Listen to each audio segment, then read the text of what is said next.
Hey there guys, this is Dave from DC On Screen. I just wanted to let you know that DC On Screen is now officially a part of the 11th Annual People's Podcast Awards. If you would like to vote for DC On Screen, go to podcastawards.com, scroll to the bottom, and write us in on the TV and film ballot on the right-hand side. Then, on the left-hand side, put your name, your email address, then submit. Importantly, you can nominate up to 20 shows for different categories, but you could submit the nomination form only one time. Make sure you nominate all your favorite shows in their respective category. Once you hit submit, that's it. You're done for 2016. Can't go back, can't do it again. Settle in now for a brand new episode of DC On Screen. Welcome in to DC On Screen, episode 153. We're going to be talking about Supergirl 1x19 Myriad. I'm your host, David C. Robertson. This is my co-host, Jason Goss. Hey. I'm going to stop laughing every time you say hey. I don't know why. I never have been sure. You've never been sure why? No. Always been one of those It's just funny to me. Funny little mysteries to me. You know what make you stop laughing? Just think about Maxima. Think about Maxima. Yeah. All right, so we are going to get super spoilery on this episode.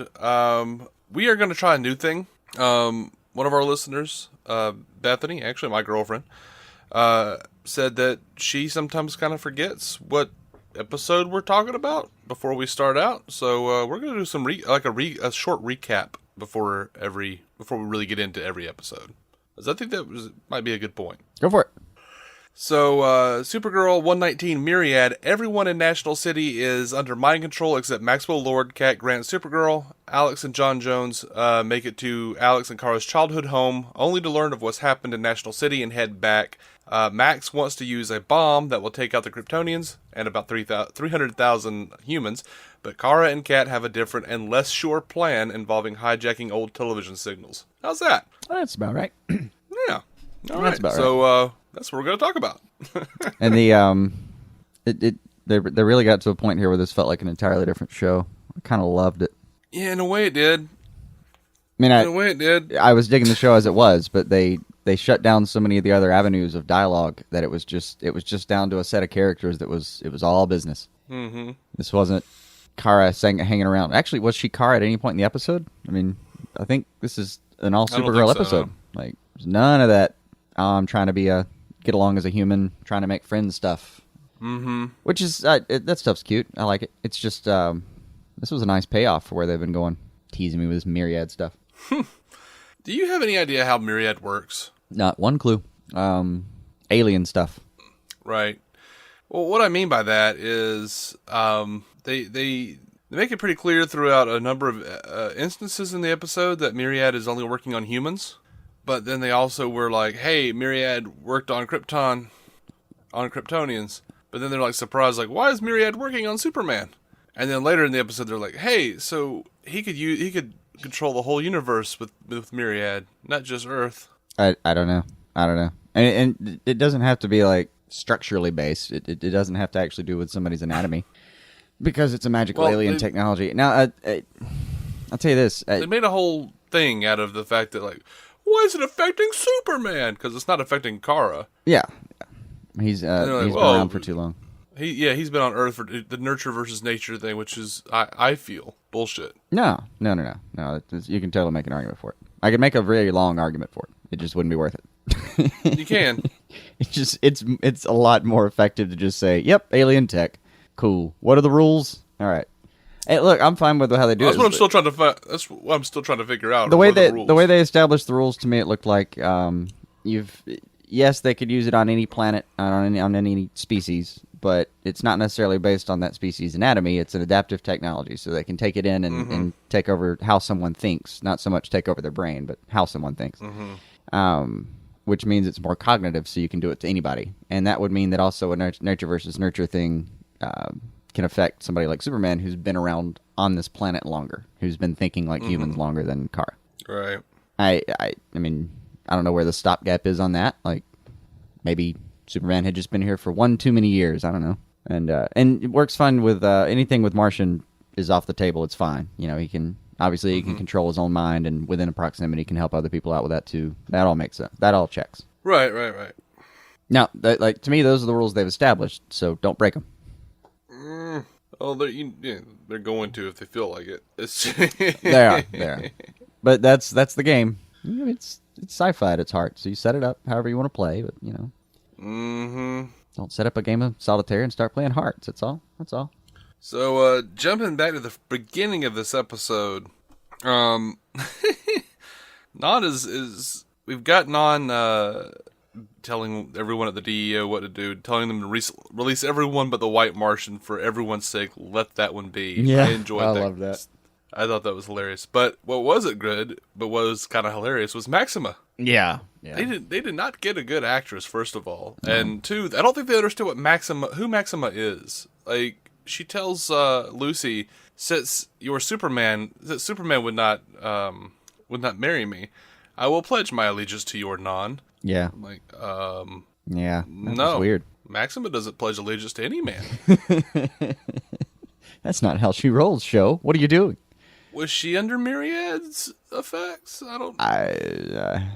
It didn't seem if so, clear. Why would she, attack Lucy and those dudes who were under... See, that part felt real, where she just kind of attacked whatever she felt like attacking. Yeah. But then they do a problem with they do it on the show too much. It's that faux Victorian dialogue thing. Yeah. Gotta ditch that. Gotta ditch that. Just completely. I think what's really bad is I've come to realize that it's not really faux Victorian so much as it is like 1940s comic book. Which, yeah. There's some parallels with those two. Mm-hmm. There are. Everyone kind of overstated their point, I guess, back in the real like soybean printed days. So DEO, I'm pretty sure that what is not a thing is stopping the prisoner release by just smashing a computer console. I'm pretty sure that doesn't do anything except for break that computer console. I think it would mostly just break that computer console. They could have thrown in a line that said like things automatically lock down if you break this computer or something. There's an automatic shutdown, just system-wide shutdown if you like smash the hell out of this thing. Yeah. I mean, that's like, but then we might have been... hey, I don't like this email I just got, and then I break my keyboard. Oh, that doesn't erase the email. No, I mean, it's hard writing sometimes. I know it is, because like on the one hand, that might work. On the other hand, if like Supergirl was yelling at somebody, if I just smash this while I do this, it'll go into a system-wide shutdown. We'd be sitting here going, man, come on, just why don't you hop on the exposition train and drive it into the next stop. I would still call bullcrap on that. I'd be like, nah, that's not how things work. You can exposit all you want. That's not how things work. Yeah. Oh, man. I like seeing her up front, though. The little scene in the DEO where she's kind of shutting Maxima back down. She's finally using her speed the way I want her to. Kind of zipping around. Mm-hmm. Yeah, that's fun. I like that. I was just looking forward to that being more, I don't know, prominent for her. Yeah, I think I like the premise of this episode more than I liked the episode overall. I dug both. I did. The Cat and Max interaction was enough fun to really keep me interested. Also get to see a little bit of the fugitives out there. I like the she puts on a wig, he pretends he's a little boy kind of thing. Yeah, you can't beat shapeshifter for a disguise, you know? Right. Unless, of course, you're constantly flashing your eyes to remind the audience who you are. Right, yeah. And Alex nods at him as if to say, yes, I remember who you really are. I recall. Please stop flashing your eyes at me, John. Right. Or Hank, whatever. Hank Jones, whatever you are. I don't know. You know what I liked is that General Lane is actually trusting Kara these days. Yeah, I did dig that. I'll do my part. I trust you'll do yours. Right. I mean, he doesn't have much of a choice. I don't know why he sounds like an old gangster to me, but he's got that gravel. Like, I admit he doesn't really have a choice, so it's not like a huge personal revelation of any kind. But at least he had the wherewithal to notice this was the time to pitch in with Supergirl. Yeah, I'll tell you one thing I really loved. Cat Grant does not notice that anything is different. Just tapping away at her phone. What may be my favorite line of the series so far, Cat Grant saying, "Tell Harrison Ford for the last time I do not date older men, especially ones who are married." That was pretty great. For anyone not in the loop, she is married to Harrison Ford in real life. Yeah. Callista Flockhart, anyway. She's always going to have at least one line in an episode that just makes me very happy. Mm-hmm. Very, very fun. No exception here. So, there was a... What did you think of them actually showing Superman? I kind of feel like it would have been better if they had just not. It already said he was off-world. No. In a way, this is kind of nice. So I think I remember saying early on with the show that if they wanted to build the show Supergirl, they need to keep Superman the hell away from it. Like, right, you did say that. You build the system so that she's the one who's saving the day, and not ever. You don't want her to ever have to like rely on her cousin. But we're talking about this is a deep track. Like this is the main thing they've been leading up to all season, and we've also wondered a couple times, hey, wouldn't it have been nice, like, you had some real trouble with that guy, couldn't Clark have popped over for half a second, knocked this out for you? Yeah. He would have been back before his food was cold, you know? Absolutely. So in this way, I felt this was a nice compromise, to be honest, because we got to actually see him. We know he showed up, but you didn't really deal with him. He's an ant. Right. I felt like they already mentioned that he was off-world dealing with something else. Mm-hmm. I felt like they kind of just like wasted time even having him text her while he's flying and be like, I'm on my way. And then we see like a little, tiny Clark flying towards her. And then he just stops and, okay. But because that brings up the whole, like, why is he affected by Myriad? Who is affected by Myriad? It kind of points out the problems with the Myriad issue. They didn't need it. He's off-world. Leave it alone. We understand you want to do Superman. If you want to do Superman, put him in the show. No, and let me put it this way. I like how they did it in that we're probably just going to get... I mean, I don't know how they're going to wrap this up, but I don't really want to meet him, not in the show. So, but like I said, I wanted to see him. So to me, this was a fine compromise. It gets in there and it serves a few of the things that I wanted them to do, at least, without overplaying their hand. And the big thing is, like, if you're getting tripped up by the nature versus nurture explanation... which I am. Then there's no chance you're going to feel the same way I did about the scene. Like, I have no problems with that whatsoever. So, to me, it was a nice, cute thing, rather than, as I'm sure, pretty much you see it as an extended play version of, like, why did you use a giant character to point out a flaw in your plot? That's exactly how I feel about it, yeah. I mean, I feel you. It's just it's just the nature nurture thing. Right. But yeah, we're kind of way past like kittens and trees at this point, and I like it. Or that's exactly how Max put it. It was like, we're way past villain of the week and kittens and trees, you know? Yeah. I wrote down a line. I like the line, but that doesn't fix a plot, man. It's a fine line.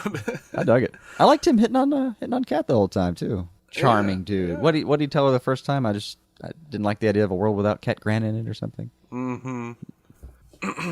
Yeah, I did like the turnaround on him. Like, when they're like, "Oh, how'd you know I was going to put on the earrings?" And he was like, "Hope." Right. Like, oh, you do have hope, you bastard. Like when they were when he was talking about his parents there, like, who it reminded me of all things? Like, he's the young know-it-all. No one would listen to him. He was Wesley Crusher. Like, real early Wesley Crusher, before people started, telling the brat to shut up. Mm-hmm. I like the backstory, though. I do. Mm-hmm. That's interesting. That's good. Okay. Okay. So this is something that bothers me in everything I've seen. From, like, I hate this on Star Trek, and they did it here. Mm-hmm. Indigo pulls out the whole Alexander wept for he had no more kingdoms to conquer thing. Yeah. Well, first of all, this is National City, not Earth, so calm down. 2, you've still got a Supergirl out there, so he hasn't conquered it yet. Right. 3, and foremost on my mind, why is alien technology talking to an alien with an Earth reference? I don't know. No, I mean, Indigo's the only one I could actually even justify that line with. Because if it's anyone else, I'd be like, what, did you stop and study, like, Earth history while you were at... I mean, you didn't need to go that deep. You could have studied current geopolitics and probably done a lot more for your take over the world plan than, checking out how Genghis Khan and Alexander the Great took a swing at it. Right. I mean, but if you're Indigo, you that, you're just immediately aware of all that. So at least I can justify her knowing about Alexander. Yeah. It's like on Star Trek, all cultural references disappeared, like, after the 21st century. Like, they just have to talk about everything that we did or before. Like, they don't. They reference TV shows and movies and plays and nothing that came afterward because we don't have the reference to it, so they're not going to use it. Okay, enough Shakespeare talk, guys. Yeah, come on. Yeah. No, Right. the best show that ever made references to like past the current timeline, but in between then and the future point in the show. Dude, Futurama would do crap where they'd come back and be like, well, we don't have a VHS player anymore. We lost all the VHS tapes in like the second coming of Zombie Jesus of like 2313 or something. Right. Or mention some other time in the 2400s when like, I think it was mutant carrots or something took over the earth. I don't know. That's good. Yeah. But you have to be careful because you don't want to, walk into that territory and funny up your show too hard. I don't ever really have a problem with funnying up a show. Yeah. A few of the ones we watch could definitely use a little bit of funnying up. But hey. No, not this episode. I liked it. I liked it stand dark. I could have dealt with a little darker, honestly. I mean, how dark do you want to go? Saying, they killed Kelly, Dave. They killed Kelly. Yeah. You knew how much we loved Kelly. So, Non has everyone mind controlled. He has Wynn, James, and Red Shirt named Kelly. Right. Get up on the balcony and jump, and of course Kara can only save Wynn and James. Yeah. And look on in horror as Kelly's body lies motionless on the ground below. Right. And see, this is why you bring on a member of the cast that you know you're going to kill at the end of the season. Yeah. No, you bring somebody in and tell us about them a few times. I mean, they could have taken 15 seconds here and there and say even just the previous, 4 episodes. And it would take away... Like, the moment Supergirl approaches Kelly right now, and in this episode, you go, oh, that bitch dead. You weren't sure how, but it was happening. Yep. And if Kelly had kind of been around a few episodes and at least we'd seen her named and talked to, then yeah, we wouldn't have been so sure. It would have been more touching. Like if we'd seen her here and there throughout the entire season, we'd have been like, "Oh, he'll save Kelly." Oh, what happened? Why couldn't she save Kelly? Everyone and their mother knows what a red shirt is. Yeah, instinctively at this point, just from watching years of television, instinctively, when I explain the concept to somebody, like, "Oh yeah, that person who it's just yeah, they're dead all the time." Yeah, you got it. Yeah, I mean, I'll just put it this way, writers. Just because we watch a lot of television doesn't mean we don't want to enjoy it. Yeah. Poor Kelly. We hardly knew ye. And I know I didn't even have a problem with the fact that, she can only catch 2 of them. And they jumped off different sides. I'm not trying to have Supergirl so powerful that they could have jumped in 3 different cities and it still would have been catchable. I can deal with her having limits. And they've already dealt with the fact that she has limits within the show. Like, Max tested all of them so thoroughly that we could probably do some if, we had a ton of time and maybe a drafting machine or something, we could actually sit around and probably try to figure out if they were within the limits that he described. If someone could math well enough. I'd be curious. I'm not doing it, but I'd be curious. So I enjoyed Non saying the son of Jor-El has already knelt before me. That was kind of funny. Yeah. Yeah. Reference to the old Terrence Stamp Zod line. Right. Superman 2. That's why that Non was a was a mute. That's why they made him a mute over in Superman 2. He kept stealing Zod's lines. There you go. Seems to make sense to me. I keep having to remind myself that guy has ever been filmed before. It was just such a... In those films, that character never had a name to me. He was like, oh yeah, the big guy. I'd hear it every now and then and immediately forget his name. Oh yes, the lobotomized mute. Right. So is it me? Is it just me, or when they were actually discussing oh well, we're going Non is I've got all the minds in National City working to fight disease and working to fight all this terrible stuff, global warming, and we are unified for the first time ever. Earth is unified and National City is unified. He kind of sold me on it. Because I was just kind of maybe let this ride for a couple of weeks. Is Myriad so bad? Yeah. Yeah, individualism and all, but, I mean, I'd give up a couple of weeks. Let me put it this way. You've dealt with the concept before. It was called The World's End. And 3 drunk British guys, I thought, did a pretty good job of rebutting the entire idea. Sure. But if spoilers for The World's End, if you That were was as recalling spoiler that free as I movie- could get it. I thought. Right. Right. It was, and but my retort to you is not going to be.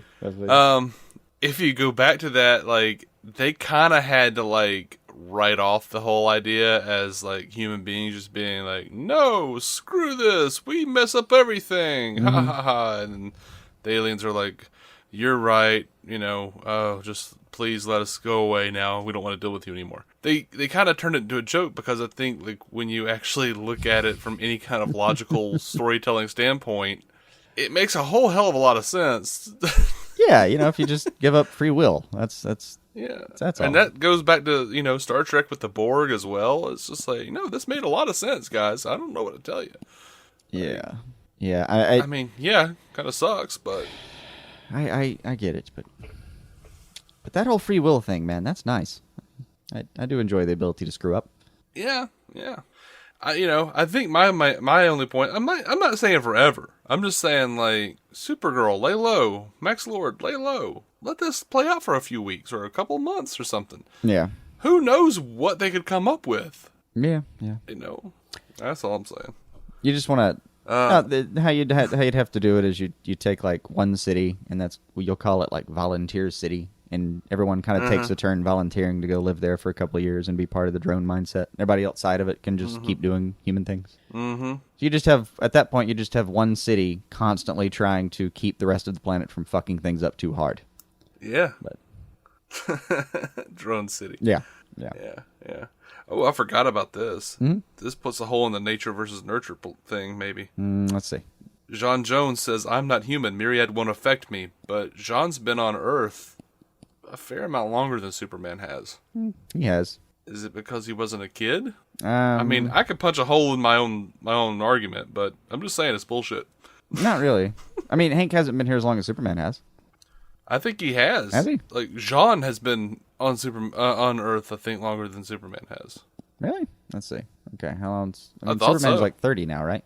Yeah. And the Danvers kids were like 13-ish when Dad didn't make it back one day. Right. So he's only been here like 15 years. Who said he showed up then? No one. Like at that point, he had already. By that point, he had already. Jones. He could have been. It depends on when you ask him. He could have been traveling the Earth for 400 years. I don't know. Well, yeah, but by that point, I will say this: he had already told, Superman had already told Henshaw that he was the most dangerous man on the planet or whatever. So he already knew Superman by that point. Yeah, so they were previously acquainted.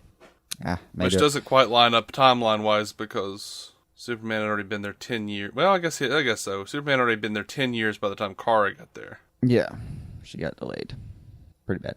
I don't know. It the show might have shot itself in the foot with that one. Because you've got to perfectly get out there just saying, like, yeah, he's got, he's got mind control. What? Mm-hmm. But if you don't use it, that's on you, show. Yeah, he actively says, I'm not human, Myriad won't affect me. That may have been poorly designed, fellas. Yep. I did like Max going needs of the many on National City. Yeah. Needs of the many outweighs the needs of the few. Yeah. Yeah, dude. I kind of agreed with him, though. That was the bad part. Yeah, I think you're maybe possibly agreeing with the wrong people in these shows at this point. Because I was happy to see the piggybacking, the hijacking and piggybacking the signal. I was like, okay, good. That is an okay plan. You pulled a Max during this one. Like your plan A. Plan A would have been like, they've got a great plan. Let them control the Earth. It's awesome. If that's not going to work, let's kick down to if we're going to go ahead and save everybody, let's go ahead and save everybody. So we'll have to kill about 700,000 people, but hey, break a few eggs, right? Right. And then someone just pops on beside and goes, hey, I've got a way to do this without killing anybody. Oh, that's delightful too. We'll try that, I guess. But like your hand was already reaching toward the button when someone stopped you and went, hey, we might be able to do what? Right. Well, not mine, but what I like about Max is that he's so egotistical that not only does he convince himself that he's already thought of every solution possible, he's convinced Sam Lane that he's thought of everything possible. And the government's just like, well, I don't know what the hell to do. I guess we'll just do what Max tells us to. That's clout, man. Pretty much, though. I feel like the conversation with him was like Lane's talking to somebody and his phone rings. Oh, it's Max. Hold on. Uh-huh. Yeah. Uh-huh. No, that sounds... Yeah, good. Yeah. Do that. Okay, yeah, do that. What do you say? Science. Science says kill everything. Max said science says kill everything. So we're going to kill everything. I'm going to remember that for my debriefing in Washington. Right. Kill, kill, kill. That's his entire report. The old Max Mars said attacks. It was okay. Oh, Let loose the hounds. So, I keep forgetting Max is on the show, though. Every time I see him, I go, oh, him. Yeah. Oh, well, they keep using him. He doesn't have like a current storyline. He keeps popping in to help with their storylines. So we never know when to expect him. I could really use a Max storyline that doesn't involve just like, hey, remember like 5 episodes ago when I was mad about this? Turns out. It's working so far. I'll tell you, if they really punch him to regular cast member, if that's not what he is already, they're gonna have to get him something to do, something that's his story. I tell you what, the way Supergirl is, I don't know if it's filmed this way or if it's just the overall tone. It feels like it's stepping backwards. It feels more like the old 80s Superboy show than I really want it to. I don't remember at that any one. given time. I do not remember that one. It always feels like it's just like the footage is just a little sped up. Almost like it's a syndicated show instead of a network show. Yeah. Like whereas Smallville feels cinematic, even in its admitted cheesiness, Supergirl feels like a stepping back. Like I don't know what that is. Like I feel like Arrow has that too. It's like we shot this on video as opposed to film kind of look. Which I'm sure they did. That's really probably the actual answer to your question at the end of the day. Like, you may have just talked yourself through the probably whole damn is. thing. That probably is the thing, isn't it? Yeah.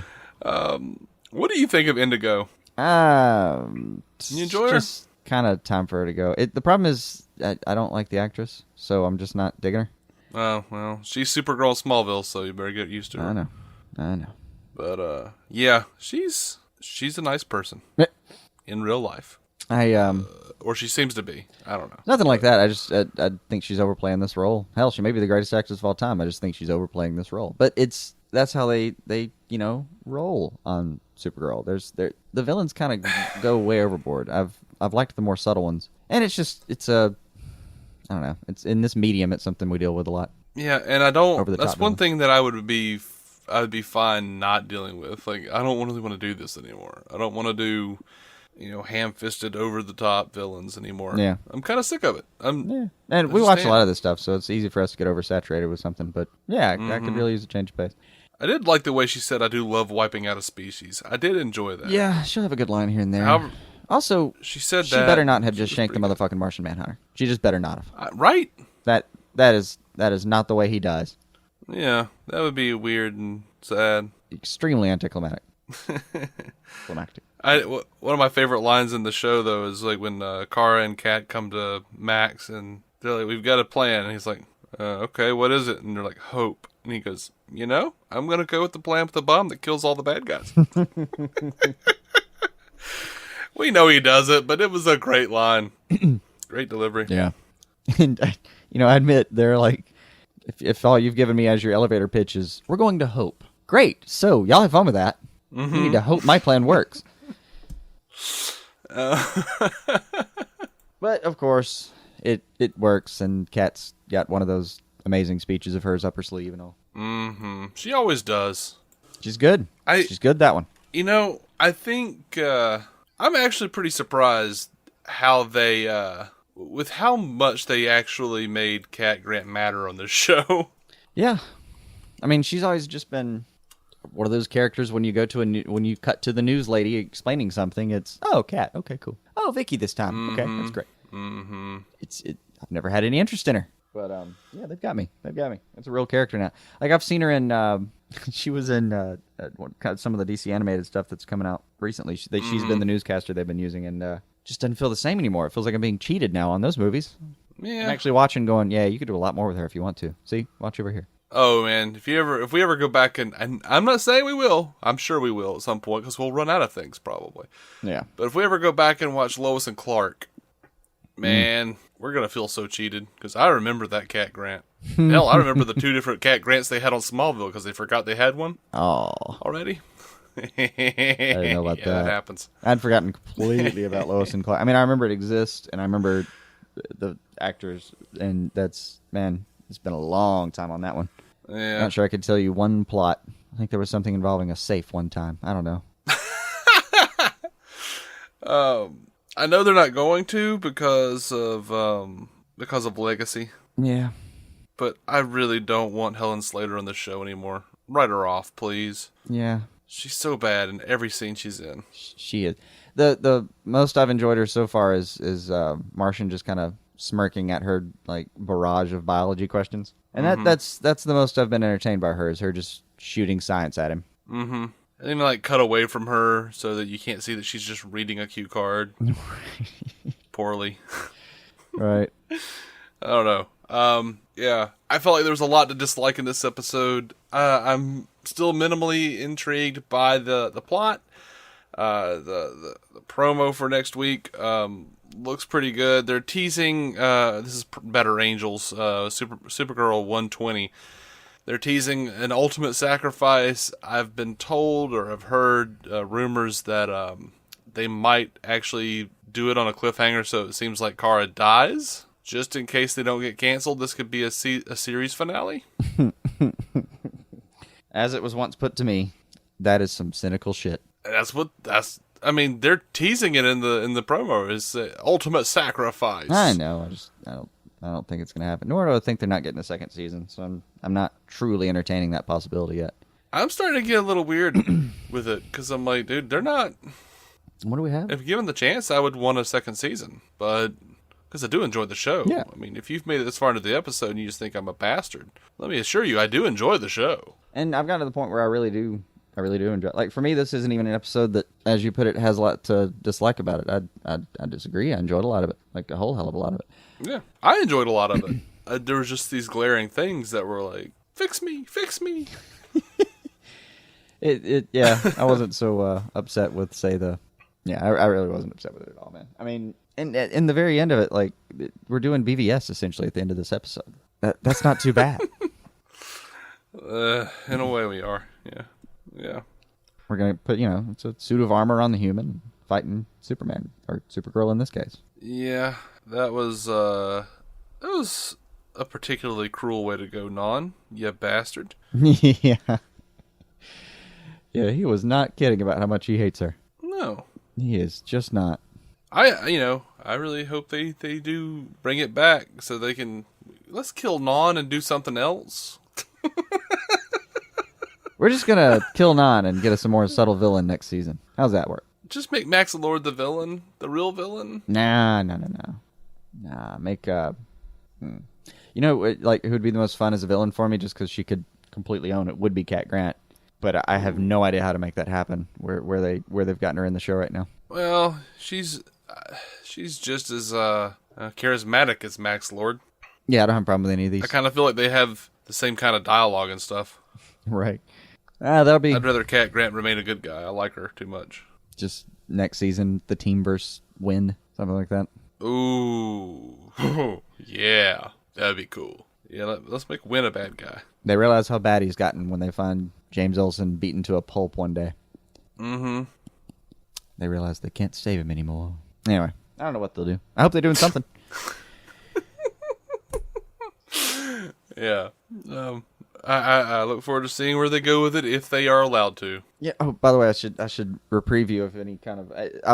I was bordering on mentioning that you might be a psychopath earlier because you were demanding that humans don't necessarily need free will, and then thought Max's plan sounded like a pretty great idea. So I started to, and I started to bring it up. But what stopped me was I looked down at my notes, and one of them is I'm quoting, "Max's math is good." So I got nothing. Apparently I was on board and just forgot that made total sense to me for a second.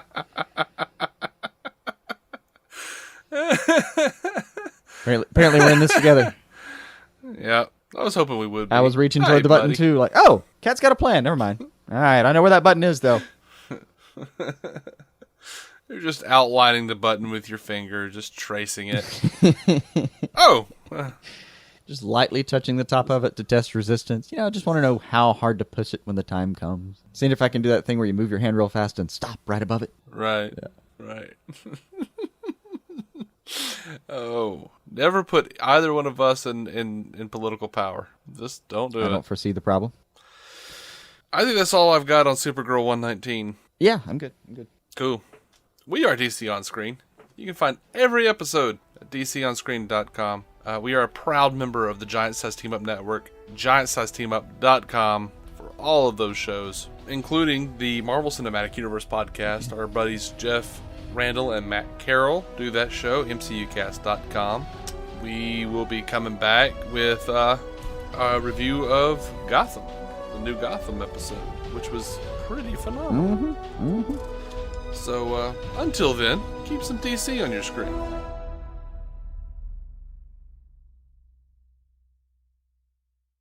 Lucky Land Casino, asking people, what's the weirdest place you've gotten lucky? Lucky? In line at the deli, I guess? Aha, in my dentist's office. More than once, actually. Do I have to say? Yes, you do. In the car before my kids' PTA meeting. Really? Yes. Excuse me, what's the weirdest place you've gotten lucky? I never win and tell. Well, there you have it. You can get lucky anywhere, playing at LuckyLandSlots.com. Play for free right now. Are you feeling lucky? No purchase necessary. Void where prohibited by law. 18+. Terms and conditions apply. See website for details. Here's to choice, to making your voice be heard, to getting exactly what you want, especially when you eat. At Subway restaurants, you choose your freshly baked bread, meats, cheese, and veggies to make a sub that's just right for you. Come in and create yours today. Subway, eat fresh.